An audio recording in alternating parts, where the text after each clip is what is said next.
Bonjour, bienvenue au potager en 6 mètres carrés. Nous allons apprendre à retirer un gourmand. Voilà, retirer un gourmand des pieds de tomates.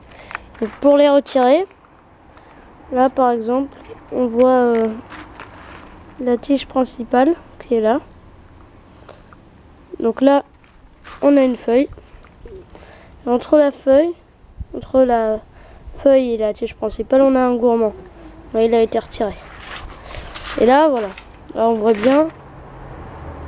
Attends, hop, voilà. Là, on a la tige principale qui continue là. On fait ça, la tige principale. Là, 90 degrés de la tige principale, on a la feuille. Voilà. Donc, la tige principale, la feuille. Entre la tige principale et la feuille, on a le gourmand qui est vraiment dans l'angle, vous voyez. Donc ça c'est le gourmand, vraiment dans l'angle. Le gourmand, là, on va le pincer.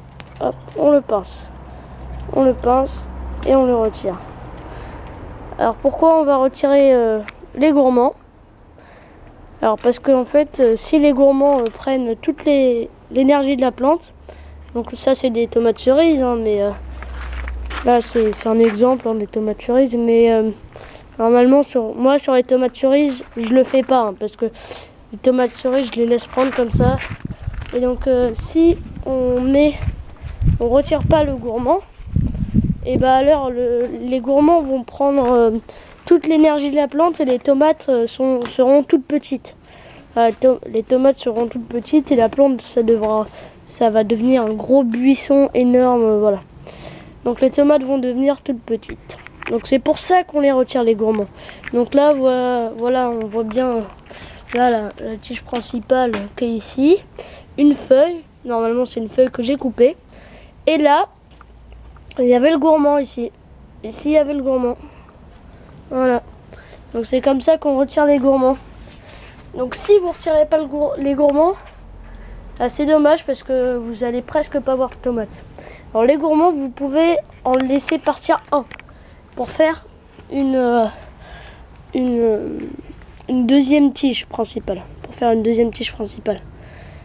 Par exemple, là, hop, attendez, je dois avoir un exemple.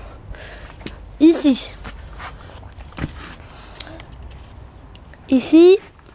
j'avais ma tige principale. J'ai laissé repartir un gourmand. Faut pas le laisser partir là. À la limite, là, il est un peu trop bas. Faut pas le laisser partir là. Vous voyez là, par exemple, il y en a un. Voilà, vous voyez. Donc pourquoi faut pas le laisser partir trop bas? Parce que sinon, il y a 2 fois plus de risques que le mildiou vienne. Parce qu'à l'arrosage, voilà.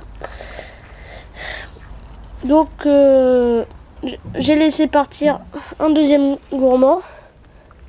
Enfin, un gourmand, quoi. Pour faire une deuxième tige principale. Mais sur ce gourmand, il va y avoir encore des autres gourmands. Comme ici, par exemple. Donc là, ce gourmand-là, entre la feuille et la tige principale, on va le retirer. Voilà, on le retire, on le pince. Mais les gourmands, vous pouvez le laisser partir que si la plante a sa réserve nutritive dans le sol. Donc vous comptez à peu près une demi-brouette de compost par mètre carré, ça fera l'affaire, voilà. Ou sinon du fumier de cheval ou d'âne, ou le cheval, ça convient très bien. Et voilà, ça c'est une de mes techniques pour avoir des belles tomates.